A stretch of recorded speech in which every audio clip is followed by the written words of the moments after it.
Hello everyone, welcome to this next question on complex analysis. This question is from GATE 2013 and it is of 1 mark.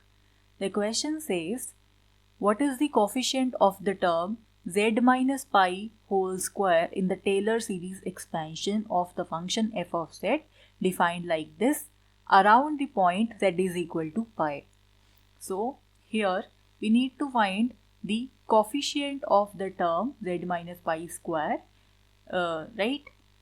So for that we should know what is the Taylor series expansion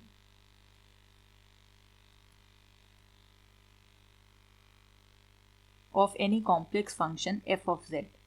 So this expansion, if I am expanding this function about the point z is equal to a, then this would be f of z is equal to f of a plus f dash a, where this dash represents the derivative of this function, and then we have f double dash of a divided by 2 factorial multiplied by z minus a whole square, where this double dash denotes the second order derivative. This triple dash denotes the third order derivative of the function f evaluated at the point a.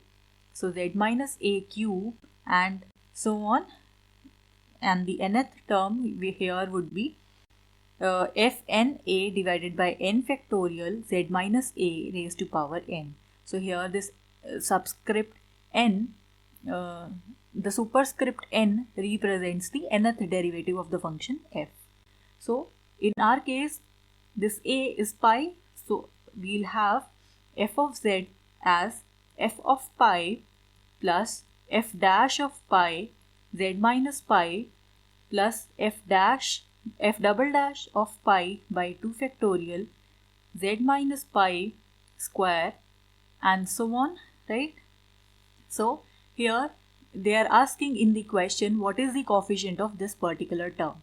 So the coefficient is f double dash pi divided by 2 factorial. So we are interested in calculating this particular factor. So in order to calculate this factor, the given f of z is of sine z divided by z minus pi when z is not equal to pi, but it may be any other value except pi, and when it is exactly pi we have the value to be minus 1. So we'll assume the function f of z, that is sine z divided by z minus pi. So we'll calculate its first derivative. Its first derivative would be calculated by applying the product, by applying this quotient rule for differentiation. So the square of this denominator term as it is, the derivative of this numerator, so derivative of sine z would be cos z minus sine z as such, and the derivative of this denominator, that would simply be 1. So our f dash z comes out to be z minus pi into cos z minus sine z divided by z minus pi raised to power 2. So now we have to calculate its second derivative. So f double dash of z would be obtained by again applying the quotient rule. So it would be z minus pi raised to power 4 now, z minus pi square as such, this factor in the denominator as such, right? And the derivative of this numerator, so that would be here in the first term we'll apply the product rule. So z minus pi as such, derivative of cos is minus sine z, right? And then cos z as such, the derivative of z minus pi would be 1. And then we have the second term minus sine z. So the derivative of minus sine z would be cos z. This was the first term. So the denominator as such, derivative of this term, minus the numerator as such, so z minus pi into cos z and minus sine z, and the derivative of the denominator, that would be 2 into z minus pi. So here you see this z minus pi is appearing in both the terms, so we can cancel it out. So after simplification, you will be left with minus z minus pi square sine z minus 2 z minus pi into cos z plus 2 sine z divided by z minus pi raised to power 3. So you can simplify this. So we are left with this term. So now, in order to calculate the coefficient, we are required to calculate the double derivative at the point pi. So we'll substitute the values over here, because you see, if you substitute the value of pi directly into this term, you will have 0 by 0 form, something of that sort. So we'll write this to be limit z goes to pi and this whole factor as such, minus z minus pi square sine z minus 2 into z minus pi cos z plus 2 sine z whole divided by z minus pi cube. So this is the thing. Now if you substitute the limit directly, you will obtain 0 by 0 form. So here we have to apply L'Hopital's rule.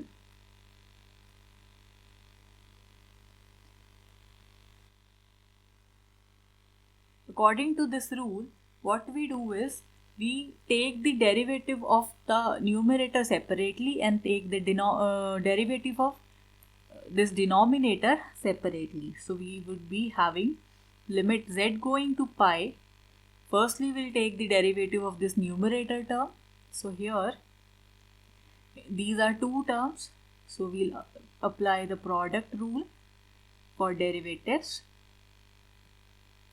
and then we would have z minus pi square cos of z. This is the derivative of first term. For the second term, again we have to apply the product rule, so it would be the derivative of cos z and then the derivative of the first factor, so that would be 1 into cos of z, and then the derivative of this term, 2 sine z's derivative would be 2 cos z. So this is this. So these factors cancels, and in the numerator we would have 3 z minus pi square only, right? So now here we can cancel this factor, this 1 power and this factor with the 1 power over here. So we are left with limit z goes to 0 minus 2 sine z, and obviously this term and this term they also cancel with each other, so no need to write this one. So we are only left with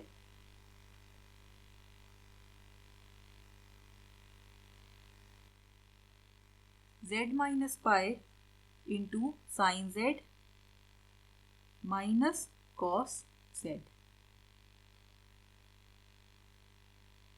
by 3.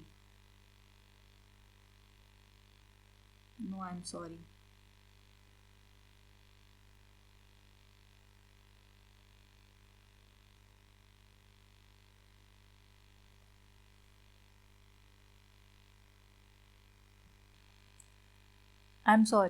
So here this term cancels, minus 2 cos z cancels with plus 2 cos z, and this term minus 2z minus pi into sine z, this cancels with just a second. This term cancels with this term over here. So we are only left with the term z minus pi raised to power 2 cos z divided by 3 z minus pi raised to power 2. So obviously this term also cancels with this term. So we are left with limit z goes to pi minus cos z divided by 3. So now here we can substitute the limit. So it would be minus cos pi divided by 3, and the value of cos pi is minus 1.